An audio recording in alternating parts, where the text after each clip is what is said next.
Bonjour à tous et bienvenue sur une nouvelle vidéo sur ma chaîne YouTube. Petite annonce, du coup je pense sortir 2 vidéos par semaine, une le mardi et une les vendredis. Parce que ça change un petit peu, très souvent sur Booktube, les vidéos sortent les mercredis et les week-ends. Et du coup je me suis dit que ça changeait un petit peu de sortir de temps en temps une vidéo les mardis et les vendredis. Voilà, je pense que je les programmerai pour qu'elles sortent à midi, comme ça vous pourrez manger devant ces vidéos-ci. Et pour le concept d'aujourd'hui, comme je démarre sur YouTube, je me suis dit quoi de mieux de vous proposer mon top 10 de mes livres préférés. Je me suis dit que comme ça vous verrez un petit peu le genre de livre que vous verrez passer sur la chaîne, plus souvent passer sur la chaîne. Donc je vous propose de commencer avec la 10e position de ce top 10.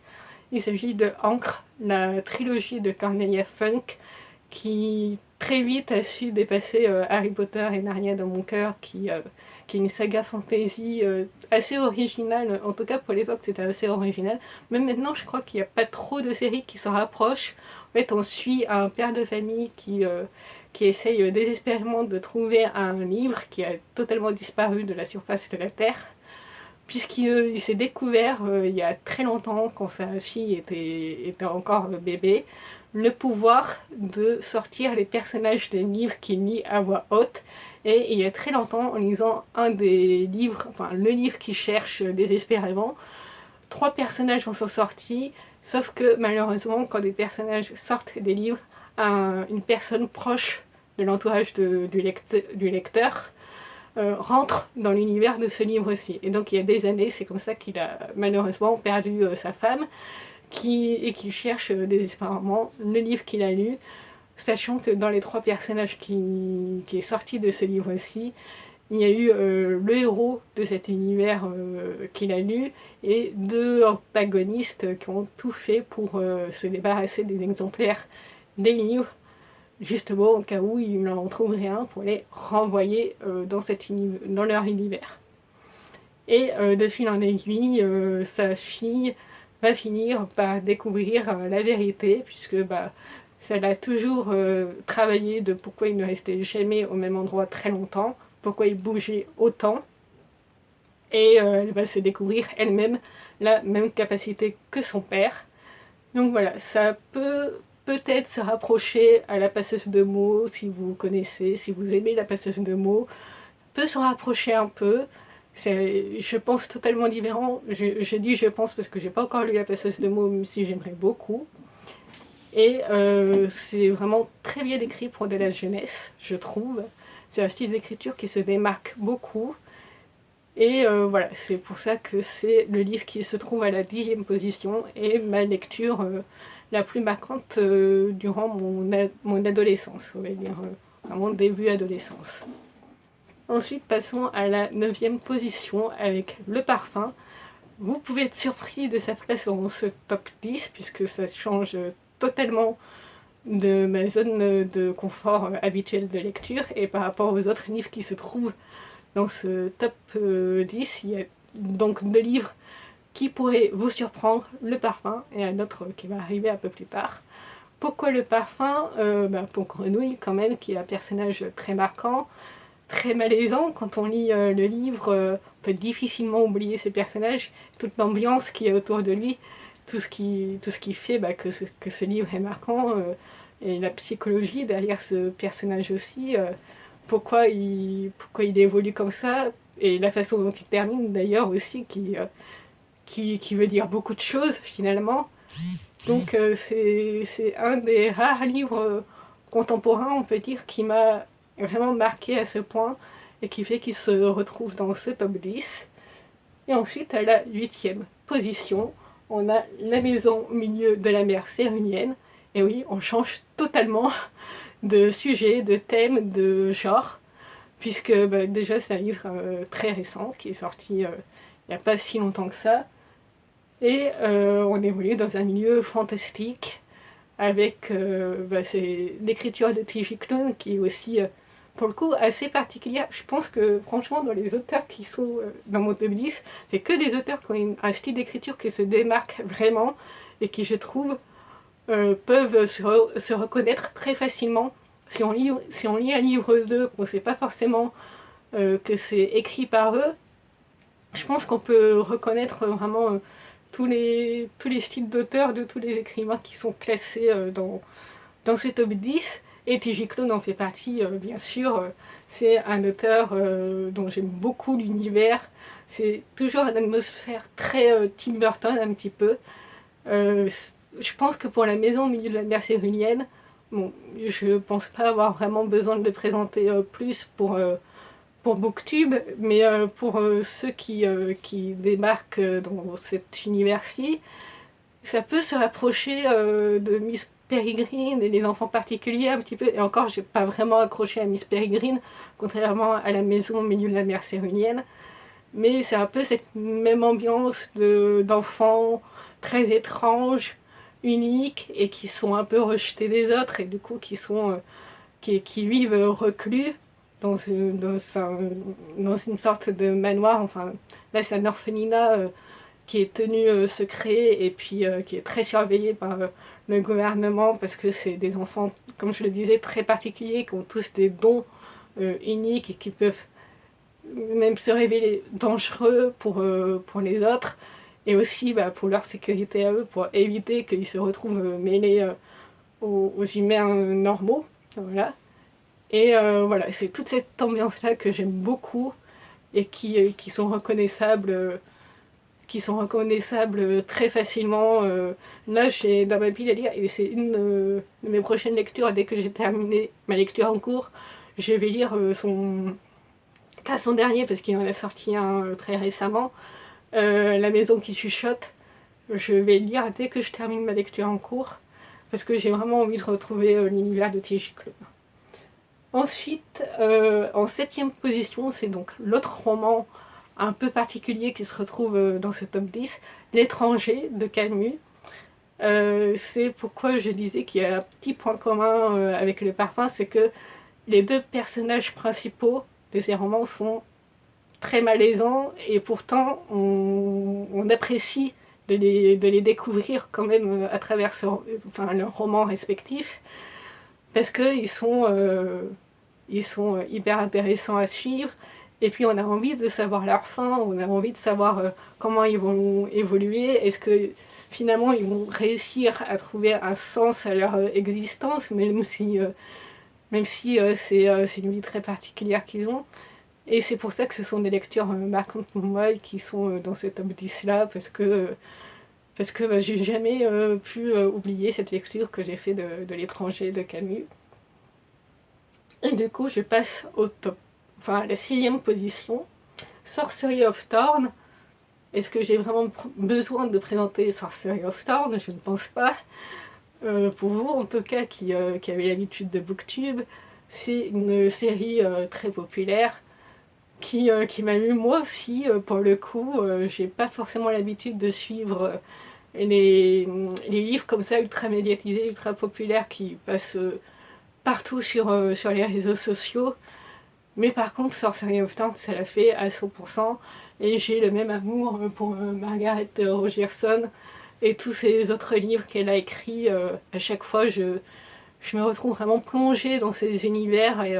Et pareil, elle a un style d'écriture aussi très reconnaissable. Je trouve c'est magnifiquement bien écrit à chaque fois. Et on la reconnaît toujours, quoi. Il y a toujours ces petites pattes qui fait qu'on sait que c'est un roman de Margaret Rogerson, que ce soit dans son style d'écriture ou dans les univers qu'elle développe à chaque fois. Sorcery of Thorn, j'ai la suite, le tout petit roman qui fait office de tome 2, que j'ai précommandé, et pareil, j'ai très très hâte de lire. Et je prévois pour le coup une relecture de Sorcery of Thorn en octobre, mais vraiment une expérience de lecture. Je veux me créer une atmosphère parfaite, vraiment une pièce avec des bougies, avec une musique d'ambiance de lecture, avec des parfums d'ambiance, des encens, tout ça. Je veux vraiment pouvoir me plonger totalement dans cette relecture. Et du coup, je vais me faire une relecture en octobre. Maintenant que je suis sur YouTube, je vous filmerai très certainement un vlog de lecture. Et voilà, Sorcery of Thorns, ça a été un coup de cœur énorme pour cette découverte auquel je ne m'attendais pas forcément, parce que je savais qu'il y avait une grosse passe de romance et que la romance c'est pas forcément mon truc, mais elle était tellement bien construite, les personnages allaient tellement bien ensemble, ils étaient super intéressants aussi, donc franchement je pouvais qu'adorer cette lecture qui m'a fait voyager et découvrir des personnages incroyables. Ensuite, en 5e position, là aussi c'est une saga très connue, très médiatisée, surtout en ce moment, Six of Crows. En particulier le tome 1, j'ai vraiment un énorme coup de cœur pour le tome 1, mais la duologie dans son ensemble est excellente. Mais moi c'est surtout le tome 1 qui m'avait marqué, découvrir ces personnages. J'ai énormément de mal avec l'adaptation en série sur Netflix, parce que Grisha, parce que j'ai pas du tout aimé Grisha, enfin, pas que j'ai pas du tout aimé Grisha, c'est que j'ai beaucoup de mal avec l'héroïne de Grisha, j'ai toujours autant de mal avec elle dans l'adaptation en série, et du coup ouais, la série j'ai beaucoup plus de mal, mais les personnages dans Six of Crows sont incroyablement bien construits, ils sont hyper intéressants parce que on est totalement en dehors des stéréotypes des personnages qu'on peut trouver dans ce public-ci, enfin le public qui est ciblé pour Six of Crows, donc un public plutôt jeune adulte, et les personnages sont tellement intéressants, ils sont tellement uniques en fait dans ce genre de récit. Ce sont pas des héros, ce sont plus des anti-héros, des criminels même. Et bon, je suis pas du tout originale, je suis totalement tombée sous le charme de Kaz et sous le charme de Jesper aussi, qui est peut-être même plus mon personnage préféré que Kaz. J'ai peut-être plus apprécié Jesper que Kaz, mais les deux sont incroyables. Inej aussi. Euh, les six personnages principaux sont incroyables et ils ont une évolution incroyable. Ce que j'aime dans Six of Crows, c'est que ils vont pas évoluer et changer de tout au tout. Kaz, parce que je sais pas, il se découvre l'amour par exemple, il va pas changer totalement de personnalité parce qu'il se découvre l'amour. C'est ça aussi que j'aime beaucoup chez ces personnages là, c'est qu'ils restent eux-mêmes en fait finalement, même s'il y a une petite évolution, enfin il y a une grosse évolution qui est faite, mais dans l'ensemble ils restent eux-mêmes quand même, et c'est ça que j'ai beaucoup aimé. Et puis toute la morale autour, enfin pas toute la morale mais vraiment tout l'univers qui est construit autour d'eux, et puis encore une fois la plume de Bardugo qui se démarque vraiment aussi, je trouve. J'ai peut-être un peu moins accroché à la 9e maison, même si je lirai la suite de la 9e maison, mais Six of Crows c'était vraiment une immense découverte et un immense coup de cœur que j'ai eu pour cette duologie là, et qui s'en tiendrait parfaitement à la duologie, parce que franchement Grisha c'est de la fantasy classique pour le coup. Là où Six of Crows se démarque vraiment pour son originalité, pour moi Grisha il n'y a rien d'original. Donc on peut très bien se limiter à Six of Crows de mon avis à moi. On passe maintenant à la 4e position, le Paris des merveilles. Et enfin, on a non pas enfin d'ailleurs, parce qu'on a Camus du coup, à la 8e, 7e position. J'allais dire enfin on a un auteur français, mais du coup non, c'est le 2e auteur français dans cette liste, avec Le Paris des merveilles, donc écrit par Pierre Pével, qui est une de mes trilogies préférées, et même ma trilogie steampunk préférée, que j'ai du coup en 2 éditions différentes. C'est le seul livre, la seule saga fantasy que j'ai en 2 éditions différentes, et que ça prouve à quel point c'est vraiment une série marquante pour moi. Et pourquoi elle est en 4e position? Pour son univers déjà, le style d'écriture de Pierre Pével qui est absolument sublime, vraiment il a une manière d'écrire je trouve très poétique dans ses descriptions, et moi je suis totalement plongée à chaque fois dans ces univers, en particulier dans Paris des merveilles encore une fois. Et donc j'ai absolument tout du Paris des Merveilles, j'ai toutes les BD qui sont sorties, les recueils de nouvelles qui sont sortis sur cet univers-là aussi. Si, il me manque un recueil de nouvelles, mais sinon je crois que j'ai à peu près tout de ce qui est sorti dans le Paris des Merveilles, tellement je suis absolument conquise par cet univers-ci. Et donc, comme je vous le disais, on est dans un univers steampunk, plongé dans un Paris steampunk. Et c'est ce que j'aime en fait, c'est que bah, pour une fois c'est français, ça se passe à Paris. C'est pas un steampunk qui se passe à Londres ou ailleurs à l'étranger. Pour le coup, ça se passe en France, dans notre capitale. Et il y a vraiment tout qui est réuni. À chaque fois, il y a des créatures très différentes, des fées, des gobelins, des griffons, enfin il y a absolument toutes les créatures possibles et imaginables. C'est ce que j'aime, c'est hyper varié dans cet univers. On a toujours une enquête à chaque fois, et chaque tome pour le coup sont vraiment reliés par rapport à l'évolution des personnages, mais si à chaque fois on a vraiment une enquête indépendante, mais qui sont plus ou moins liées entre elles par certaines particularités, et puis même des caméos de personnages historiques ou des personnages fictifs. C'est vraiment un ensemble de plein de choses qui fait que j'aime cet univers. Il y a un caméo en particulier que j'aime énormément, c'est les apparitions de Georges Méliès dans le Paris des Merveilles.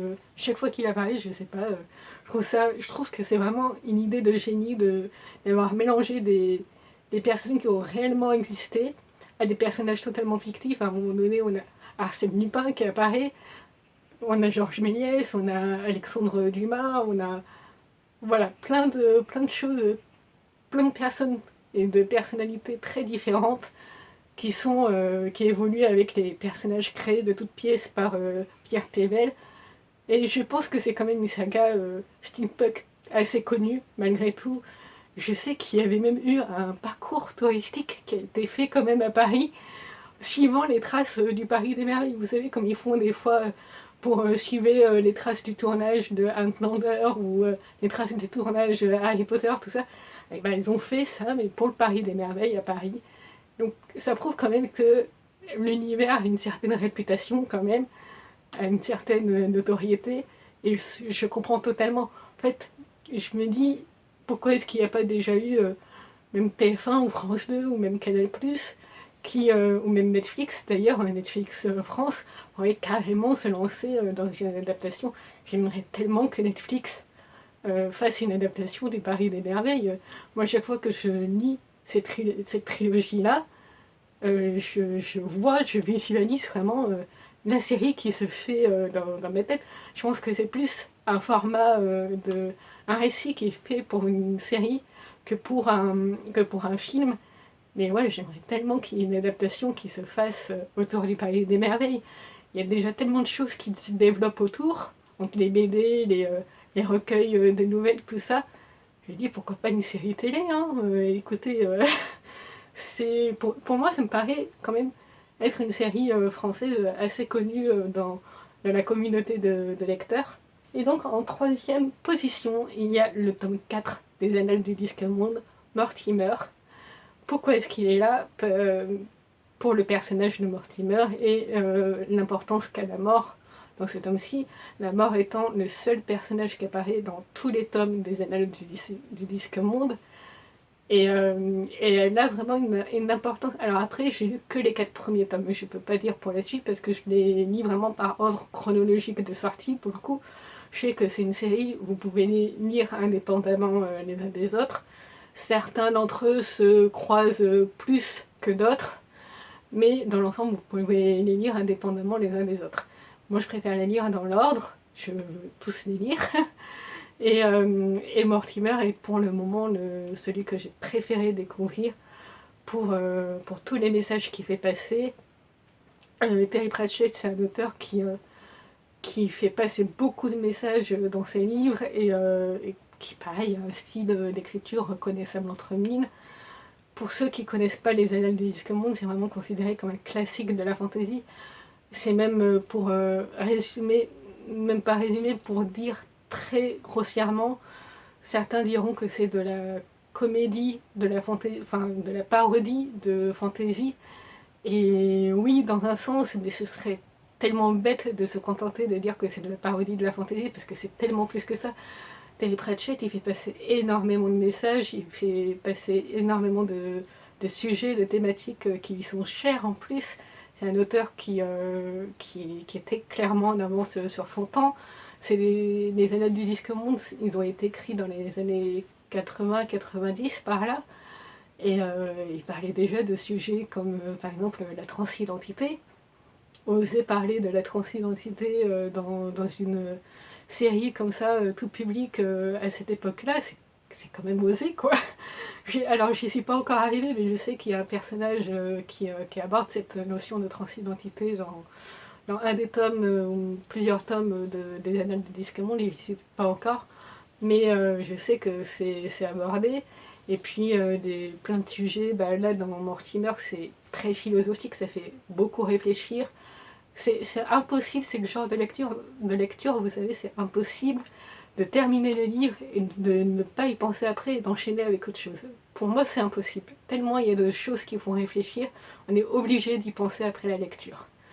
Et c'est totalement ce que j'ai ressenti dans Mortimer, et c'est d'autant plus marquant pour moi parce que c'est le premier, je l'ai lu l'année dernière, et c'est la première fois dans ma vie de lectrice que j'osais souligner au crayon de papier certains passages, tellement il y a des citations qui sont magnifiques, parce qu'encore une fois, la plume de Terry Pratchett est sublime et très reconnaissable, et il fait passer beaucoup d'émotions, je trouve, à travers ses descriptions et ses personnages.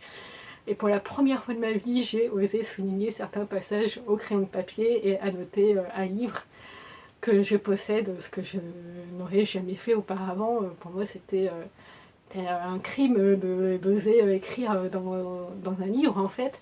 Et là, voilà, j'ai sauté le cap ça y est, de mettre des annotations, souligner des passages. J'ai fait une longue chronique sur mon blog que je vous mettrai en barre de description, qui a été très compliquée à faire. C'est une des chroniques les plus compliquées que j'ai été amenée à faire sur mon blog.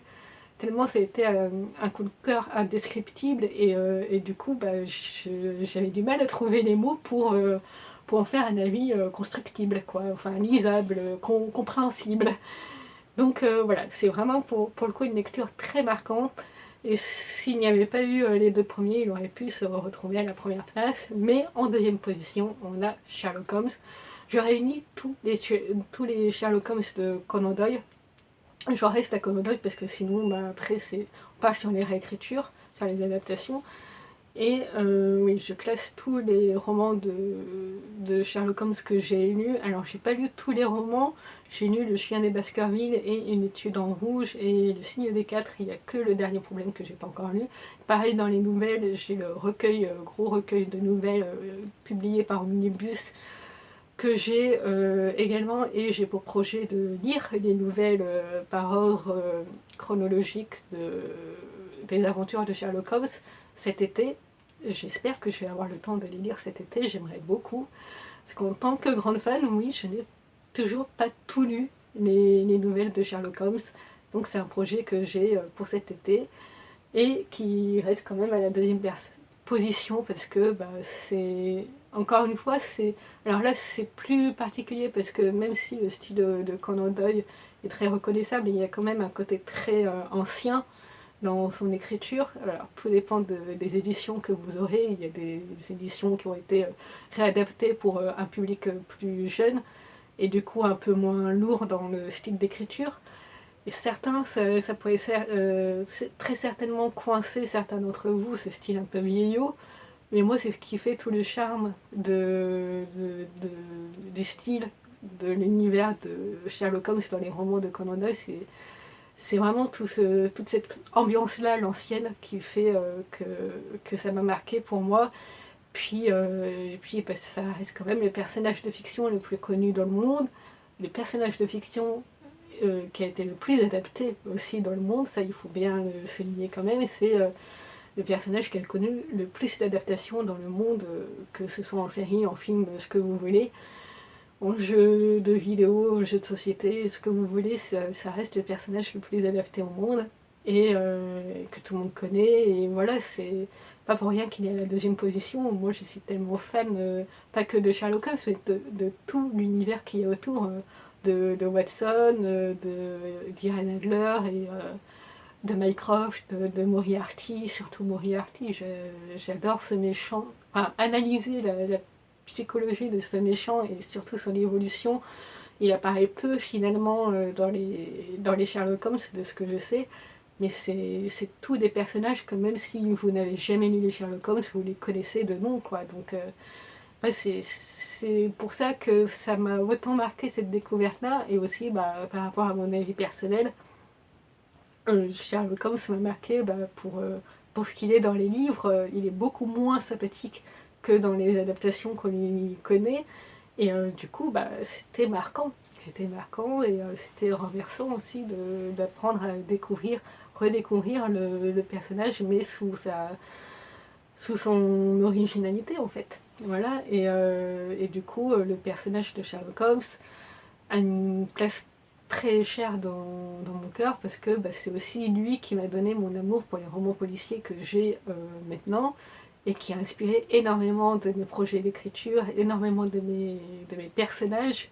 Pas que Sherlock Holmes, d'ailleurs Moriarty aussi a inspiré beaucoup de mes personnages, de mes projets d'écriture. Donc voilà, et puis si je devrais vraiment citer un roman parmi tous ceux que j'ai lus, je choisirais pendant très longtemps, mon roman préféré était Le Signe des Quatre, mais je pense que mon avis a évolué depuis le temps, et que ça reste une étude en rouge.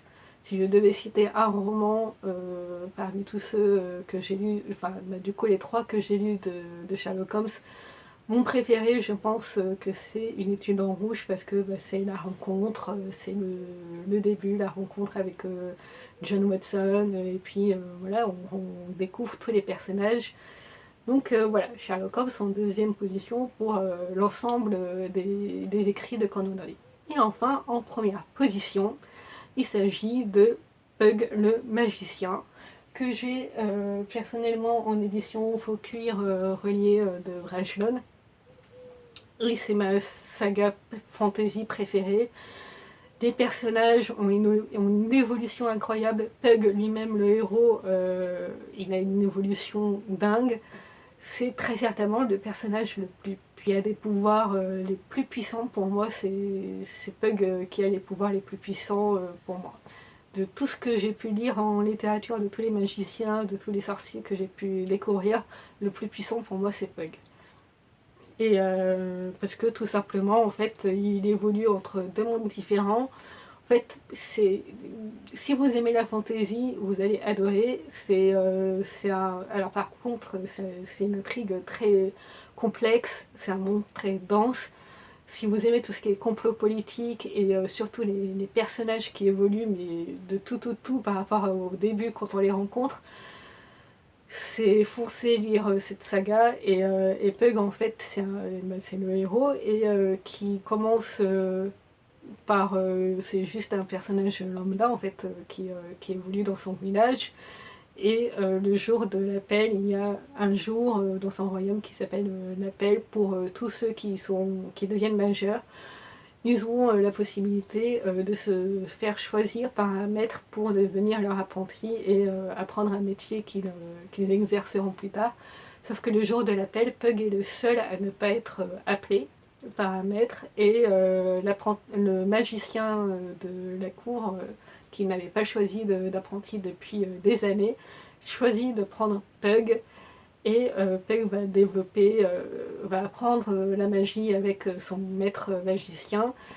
Et de fil en aiguille, il va découvrir une invasion, enfin c'est pas lui, si c'est lui qui découvre avec son ami une invasion qui commence, vraiment le tout début d'une invasion, avec un bateau qui arrive, avec des étrangers, une grande guerre qui s'annonce. Et il va être pris d'esclave, et en fait c'est un autre monde qu'il découvre. Il va être emmené malgré lui dans un autre monde, il va perdre sa mémoire, et il va se retrouver être le héros de deux prophéties différentes, dans deux mondes différents, et il va devoir essayer de sauver ces deux mondes C'est pour ça que c'est un personnage incroyable en fait, il évolue, il est important pour deux mondes différents. Le sien est celui qu'il adopte, entre autres, il commence en tant en tant qu'esclave, puis il évolue en tant que sorcier, puis en tant que maître magicien dans ce monde-là. Il a une évolution incroyable, et c'est pas le seul personnage qui m'a marqué dans cette saga. J'ai énormément aussi aimé Thomas, qui est son meilleur ami, et Haruta, qui est un des princes de son royaume. C'est trois personnages qui m'ont marqué, vraiment, et je m'en rappelle encore très très bien, alors que ça fait des années que je ne les ai pas relus. Et j'ai aussi pour projet de les relire avant. Ma saga préférée, mon livre préféré, c'est Pug le magicien. Et on arrive à la fin de ce top 10. Dites-moi ce que vous pensez de ces livres, si vous les connaissez, si vous font envie, si je vous ai donné envie de les découvrir dans le cas contraire. Et vous, si vous avez un top 10, dites-le moi en commentaire quel est votre top 10. Et je vous dis à très bientôt, à vendredi pour une prochaine vidéo.